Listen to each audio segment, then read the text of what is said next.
Okay. Sorry.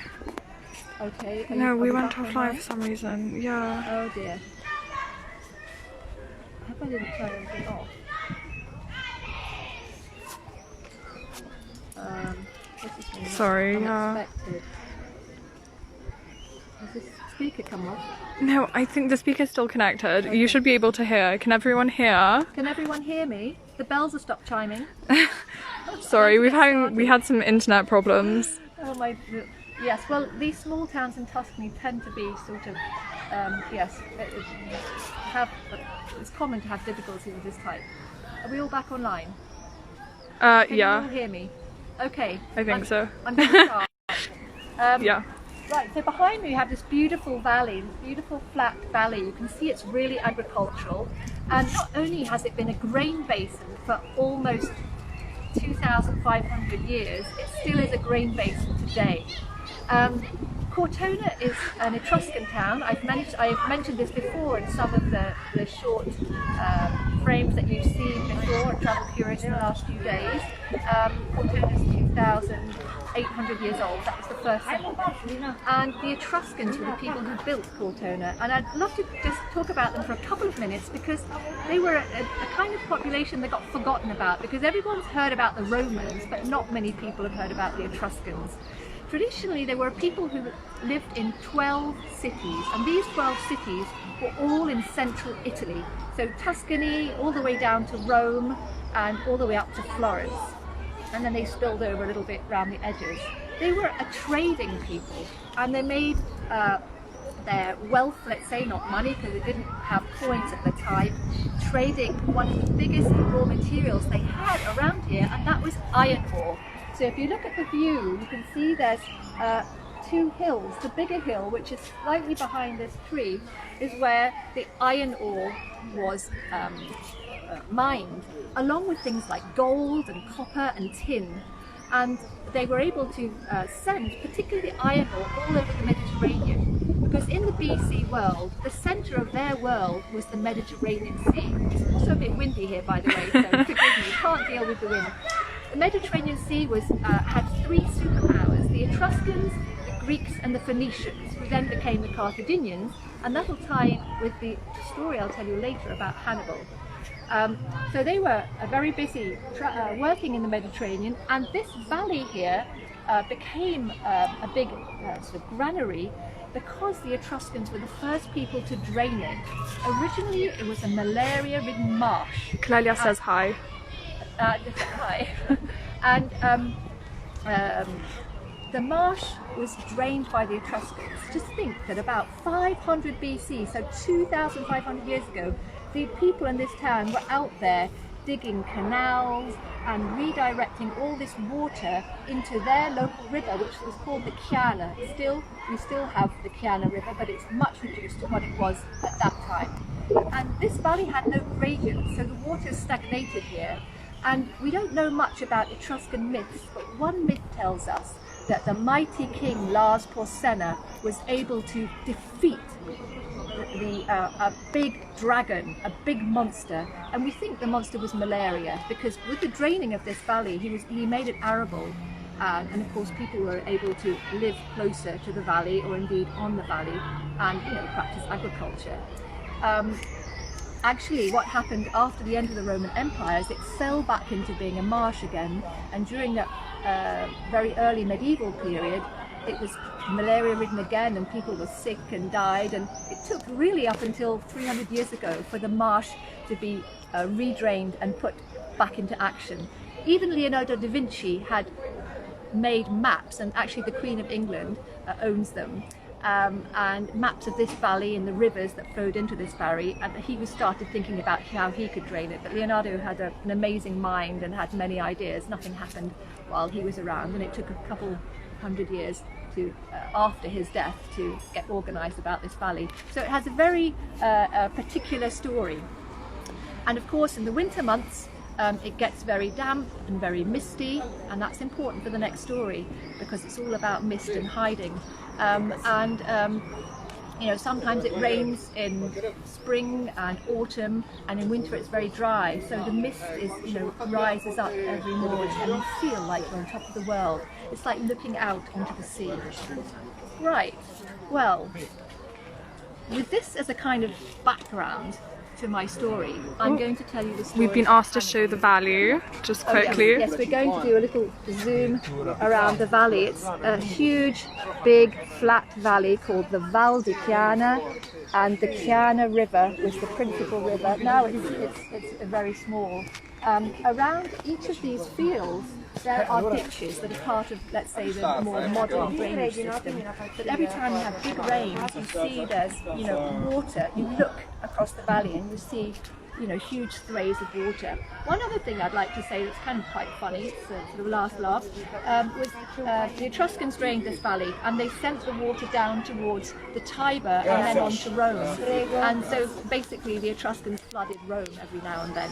When Rome came into power, around 200 BC and onwards, they decided at some point that they were going to redirect this because they were fed up of the flooding. So they redirected the Chiana River, and it then started flooding in Florence. And the latest massive flood was in 1966, and that's when thousands of works of art were covered in water and destroyed.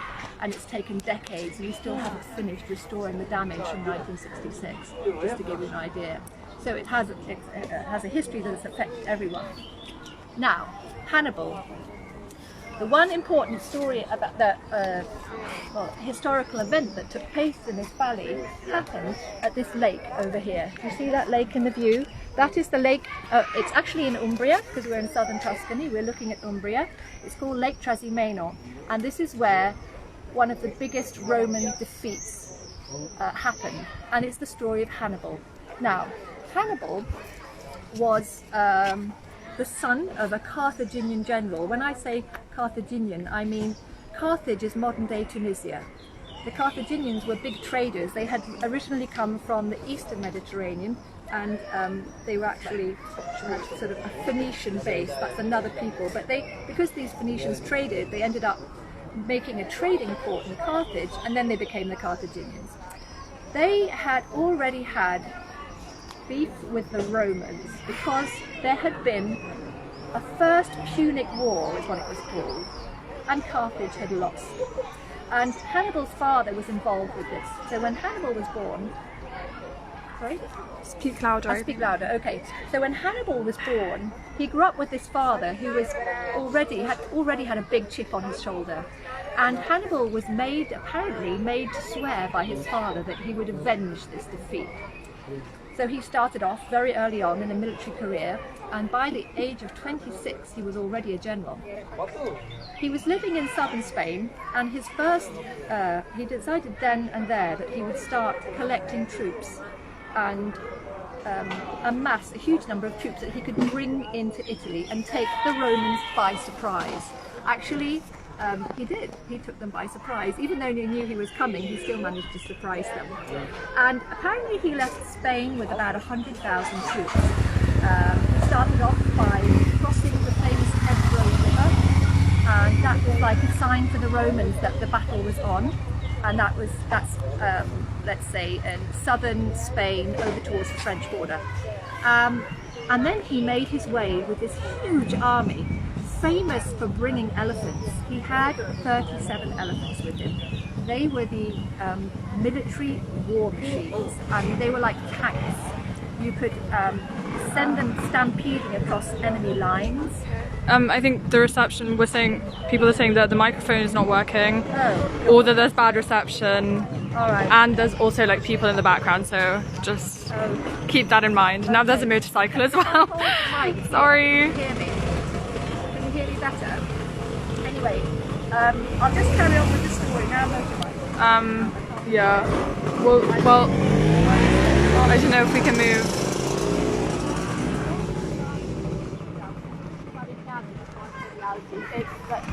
Non so quante persone non riescono a sentirmi. Grazie. Is this better? Is this better now the bike's gone? This is, you know, a tiny hilltop town. People are coming out. It's usually a very quiet time of day, but anyway, I'll get back to my story. Can you hear me? Some people are saying no, some people are saying yes. Can you, what about, I'm holding the mic as close as I can to my ear. Just remember to speak loud. Alright. So Maybe. we've got Hannibal is already crossing over from Spain into France, and he has this colossal army, and he's managing to feed an army of 100,000 people, which is quite astonishing. But his style is to move the army and slash and burn as he goes. People are saying the mic isn't working and it's just the camera. I don't know. Oh. Just speak loud and I'll stay close. Anyways. Okay, alright, so there we are. I'll try again. As he travels across France and with his army, he slashes and burns as he goes, so he can't go backwards, he always has to go forwards. Winter is coming and he's getting towards the Alps. He's beginning to get worried. He decides to split up the army into two halves and cross the Alps. And on the way, you can imagine that with 37 to be exact, elephants, who need a ton of food a day, it's very difficult to cross the Alps. And of course, a lot of his foot soldiers were from North Africa. And he had this wonderful cavalry, again from North Africa. They were wearing tunics and thin clothing. So thousands of people perished, thousands of these soldiers perished on their way across the Alps, along with the elephants. He didn't have many left when he got to the other side. But he did have a new playing card in his hand. He had the Celts, who were the northern Italians, who hated, they had beef with the Romans, who had already culled them and defeated them. And as he came through, 17,000 Celts joined him. He came, he had one battle that was a success, the Battle of Trebia, and then he started getting close to the scene of the Trasimeno battle. And as he got through the Val di Chiana, he had an idea. He started lighting fires on the other side of the valley. And the Romans were already close by. They were about half an hour from here in the town of Arezzo, and they could see these fires in the distance. They knew Hannibal was close, so they said, okay, we'll just take off the next day. And in the meantime, Hannibal had gone to the lake. He'd gone to the left side of the lake, where you can see there's a hill just in front, so we're only seeing part of the lake. And he brought his whole army along the side of the lake and up on the mountain, and he hid in a kind of semicircle 50,000 troops. And you wonder how he managed, but I told you the story of the valley and how it gets very wet and damp and misty and foggy, and he was in fact able, because of the weather conditions, to hide his army from the people. From the Roman troops. So the Roman troops, who used to march 2 by 2, came the next day. The vanguard, the first part of the army, got through first, and then his troops descended, and they wiped out 30,000 troops. 15,000 were killed and 15,000 taken prisoner. An incredible feat, all because of the mist that created a kind of curtain, or like a duvet cover on top of the sky, so the Roman army could not see Hannibal's troops. And this was one of his most famous victories, because of his perfect tactics for the actual area he was in. Then you wonder what happened. Well, with all these suits of armour of the 15,000 troops left over, Hannibal was able to kind of restock his supplies for the army and give everyone new helmets and things. And they carried on south to the south and to Rome, and actually the great strategists say he should have attacked Rome there and then, but he didn't. And what happened is he ended up kind of fizzling out after many years in southern Tuscany, and it took 17 years from the date of departure until he left southern Italy. And he left, little by little the Celts left him, because there was no more pillaging to do. He had because he'd used scorched earth tactics, food had been burned behind him, and it was difficult to feed his army. So he ended up, from being on the winning hand and actually winning 3 battles, he ended up not getting supplies and having to rush back to Carthage. But the Romans didn't forget this. They waited a long time. It was a sort of bittersweet victory in the end. Many hundred years later, Rome decided that they would go back and attack Carthage. It was called the Third Punic War. and they went to Carthage and they razed Carthage to the ground. They pulled down every single building. They treated the Carthaginians abominably and killed most of them. And the story goes is they ploughed salt into the earth. And of course, if you sow salt, nothing grows. And if you go to Carthage today, you'll see that there's nothing there. It's all just rocks, what was left of the real Carthage. But in fact, I don't think that was really true, because salt was very expensive. We get the word salary from salt. Salary, salar, sale, it is in Italian. And Roman soldiers, when they couldn't be paid in coins, were paid with salt. So it's just a myth. Anyway, Hannibal in the end, 7 years later, committed suicide. The Romans hadn't killed him, and he was kind of ashamed of that. And apparently we think he suffered from depression, and that was the end. So the end of a great man, and people today still study him, people who have military posts and things, because of his very original ideas, which still hold good today. Anyway, I want to leave 10 minutes question time. So if you have any questions, I apologise about the problems with Wi-Fi. If you have enjoyed this tour and you feel like leaving a tip, again, you can see the website is pinned on the screen. And I don't know how many of you are watching. How many people are watching? 38. 38. Okay, great. Thank you for watching, and hope you come to Cortona sometime. Do you have any questions? So far, nothing.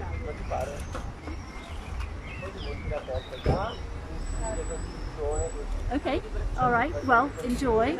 I know there have been some messages asking about the potter and the jeweler, and we will get back to you on those. Those are questions that came up before. Okay.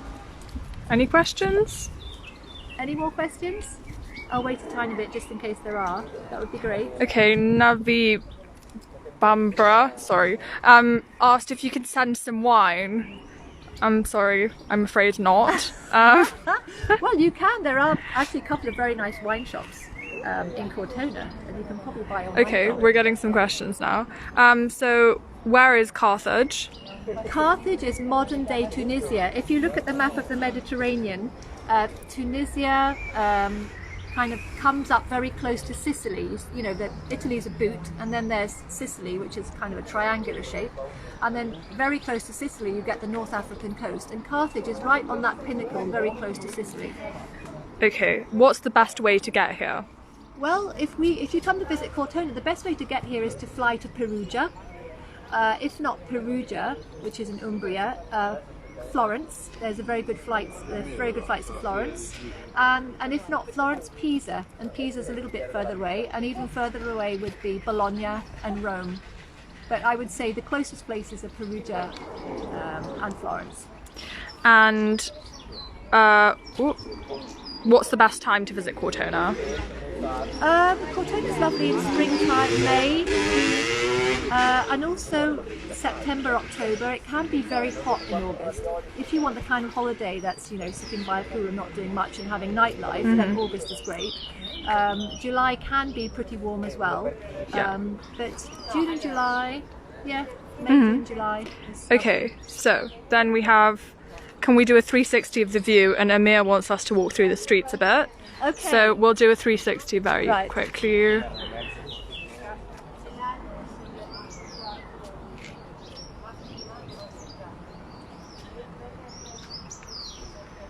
So that's that. Someone asked to see the fountain, but oh yes, that's a really good question. There is no fountain. There was a fountain about 500 years ago, and they pulled it down. So the fountain that you see in the movie is made of fiberglass. Sorry to disappoint you. How old was Hannibal when he died? He was 26 when he became a general. Let me figure that out. He was probably in his early 40s. I don't know exactly. Okay. What Renaissance artist worked in Cortona? Luca Signorelli was the Renaissance artist that worked in Cortona. What food is particular to the area, and what are your favourites? Oh, we have a lot of salamis and pecorino cheese, which is made of sheep. It's sheep's cheese. Can you see Yeah. me? Is it working? Yeah. We have to make Apparently it the person who slowly. wants to see the fountain wants to see the one in Parterre, so we should head there. Oh, okay. We'll head to the other fountain then. There's probably a better connection there. We have all kinds of dishes. We have, well, we have this famous meat. It's called it's a beef that comes from this Chianina cow that is bred in the valley. So our steaks are probably our most, famous food, and we have a big steak festival every year at the end in the middle of August, and that's very popular. There's also a mushroom fest just after that, and everyone sits outside on trestle tables, and food is cooked, on literally outside on big grills and things like that. That's really fun. And our cheeses, they're all sheep's cheese, because traditionally we're on the Apennines, and the sheep go up into the mountains in the summer, and cheese is made at this time of year. We also have lots of pasta dishes that tend to be things from the mountains. Are there other questions? Yes. What area in town are hotels? There are 2 or 3 big hotels in town. And then we have a lot of what we call agriturismi, and agriturismo is like a villa in the countryside, which is either the whole villa or split up into different apartments, and you can rent. There's a huge number of places that you can rent in this area for most of the summer months. I recommend them for holidays because it's lovely to be in the countryside and then to come up into the town. Could you stand further away, sorry, so everyone can see more of you? What's the population of Cortona? Inside the city walls is about 1,000. Okay. And of course, when in the summertime, when we have our visitors, it either goes up a few hundred. Yeah. Okay. And then Signorelli in the Duomo or another church? I don't understand the question. Well, I don't know. We can walk to we can walk to this church here. This is St. Dominic. I think people want to see the fountain. Okay, I'll go to the fountain first. We're walking towards the fountain. Okay, was the Saturday market at the piazza today? Yes, it was. Yes. It's a very small market. It's usually about, 15 stalls. Can you stand further away? Sorry, I think I zoomed. On Thursdays there's another market down in the valley, very close. Yeah. So we have 2 markets a week. And how far to Perugia and Assisi? We are only 45 minutes from Perugia, so if you fly into Perugia it's very quick, and we are about just over an hour from Assisi, about an hour, and an hour from Siena, or 45 minutes from Siena. This is our fountain. No, that's not the fountain. Sorry. There you go. Are you with me? Yeah, someone said that they came in 2012 in July and there was a lovely music festival. What does that happen every year? What we have is Umbria Jazz. The fountain is just here. Can you see it? Yeah, we should go stand in front of it maybe. We can go.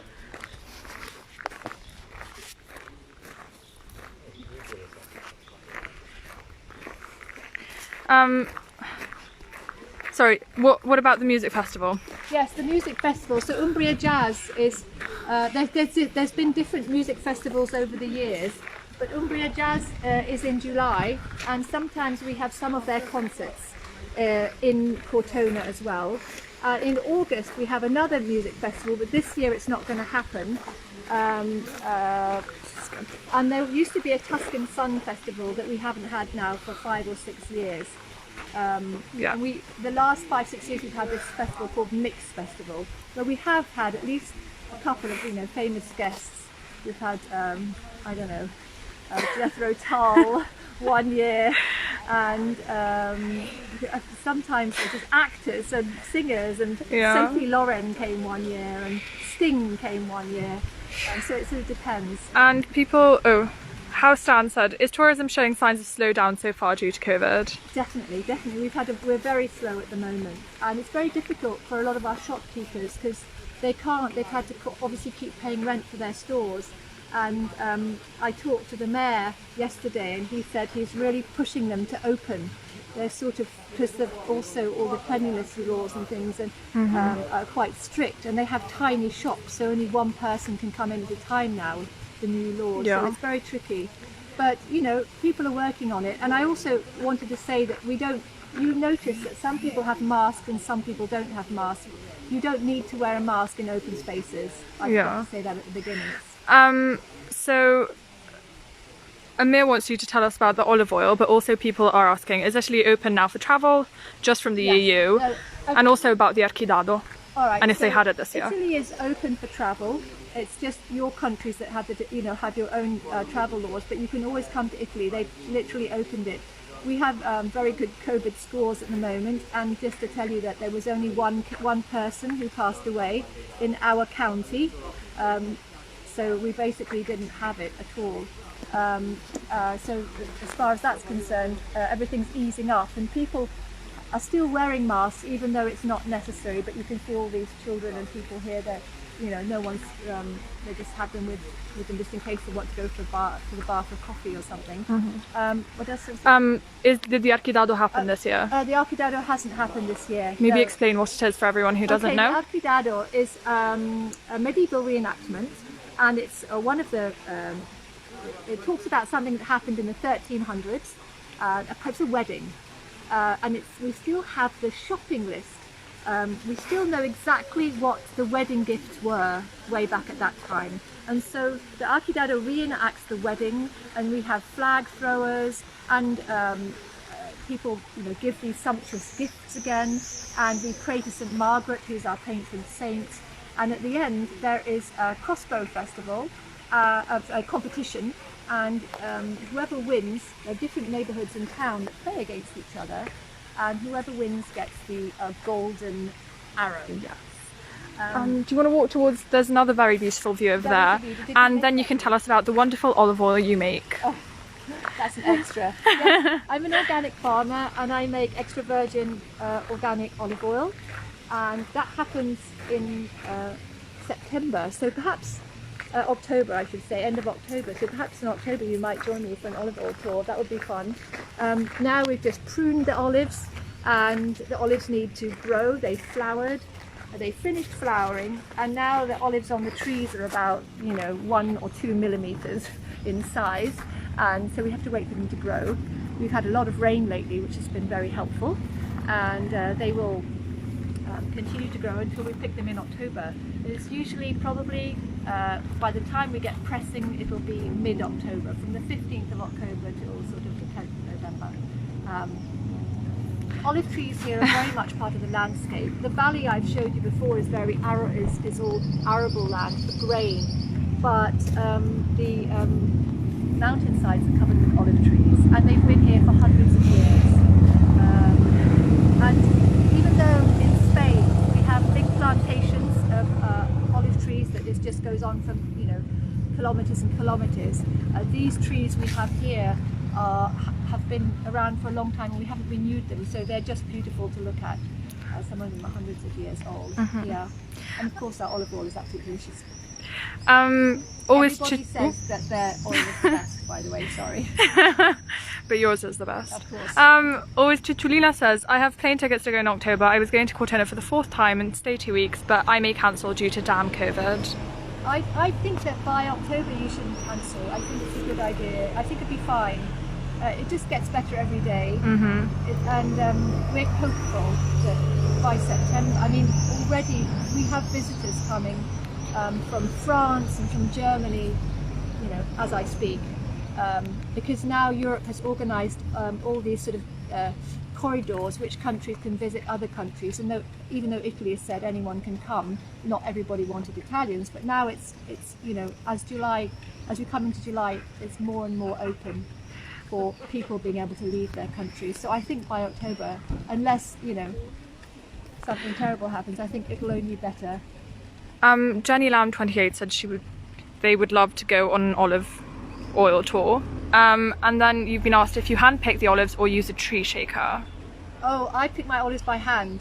I'm a nutter. Yes. Some people have these machines, and they're actually not shakers. They're like rakes. They have a long pole, and they have a kind of sort of ropey thing like this, and the leaves go through these bits of metal and the olives fall down. There's a kind of shaker machine they use in southern Italy because the olive trees are much bigger, but we don't really use that there. It's still it's a machine on a pole, so it's a one-man job, but I just pick by hand.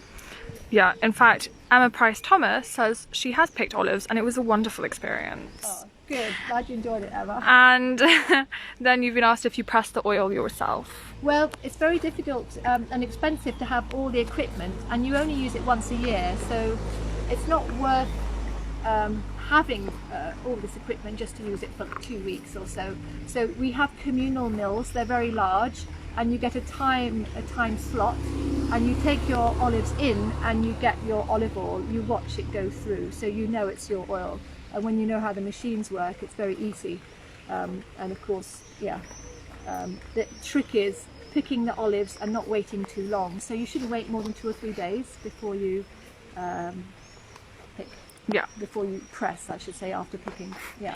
And Augustina says that she thanks you for your advice earlier about coming to Italy in October, and that she's hopeful. Thank you. You're welcome. And I don't know if anyone else has any more questions. Yeah. Do you have any more questions? Is your oil available in shops in Cortona? Actually, it's not. You'd have to get in touch with me. Because it's just by word of mouth, really. Yeah. Over the years. Yeah. But everybody knows me in Cortona, so you just have to say, It's popular. Have you? Yeah. It's popular. No, I've just been around for a long time, so people know. Does oil spoil over time? Actually, that's a very good question. Oil spoils over, if you keep it, let's say, you can keep it for up to 2 years, and after 2 years it loses its quality, but it doesn't sort of lose quality from one moment to the next. It loses quality little by little, so you can keep it for 3 or 4 years, and it depends on the quality of the oil. If you start with a very good oil, you can keep it for, over 2 years, 3 years, whatever. I think we'll go back to the fountain because someone wants to see it from closer. Okay. This is and oh yeah, someone asked if they can order the oil online. Your oil, I'm guessing. I guess you could, yes. I'd have to give you. I don't really have a website for my oil, but if you. She's on Instagram, so you can DM her directly. Yeah. But yeah, this is the fountain.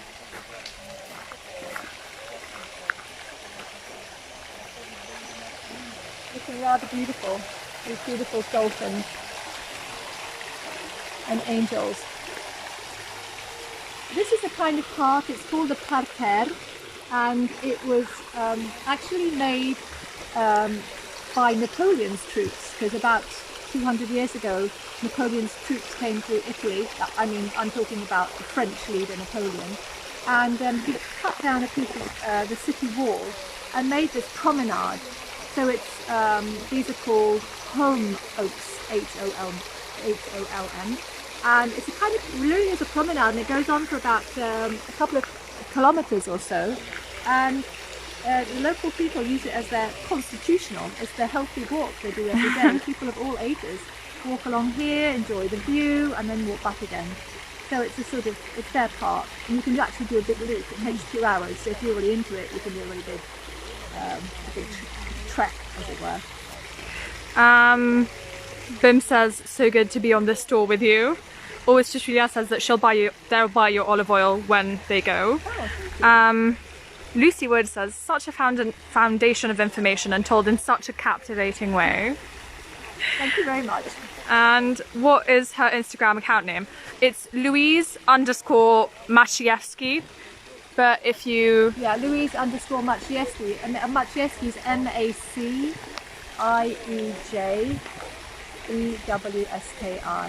You can just go on the Travel Curious Tours page on Instagram, and she's tagged in the posts about Cortona. What order of Catholic priests built churches in Cortona? That's a very good question. We have a lot of Franciscan churches, and Cortona is particularly Franciscan. And in fact, we have a church built by the Minister General who took over from St. Francis when St. Francis died. And he built this church in about 1230, so it's incredibly old. And St. Francis came through Cortona 6 weeks before he died. and we still have, you know, his robe and the cushion that you put his head on, and his Bible inside the church. It's a beautiful thing to see. And yeah, so if you do come and have a look at the church. It's full of works of art. Thank you, and I hope you enjoyed the tour today, and that you'll come and visit Cortona and try some of our oil and other goodies, such as steaks and cheeses and salamis and things. And look forward to seeing you next time. Ari, thank you so much for filming me. Remember about the comment, just say it one yes, more time, if maybe. you have any, if you want to know what the website is of Travel Curious, it's just to remind you that it's pinned onto your screen there. And if you do want to leave a tip, you can look at that website, and it goes on to saving money next time you travel or book a tour with Travel Curious. So any money you use for tips, you'll basically get back on the next trip you do. So that might be worth it. Everyone's saying thank you and that you were amazing and very knowledgeable, and it was a wonderful tour. Okay, thank you very much, and take care and come visit someday. Bye! Bye!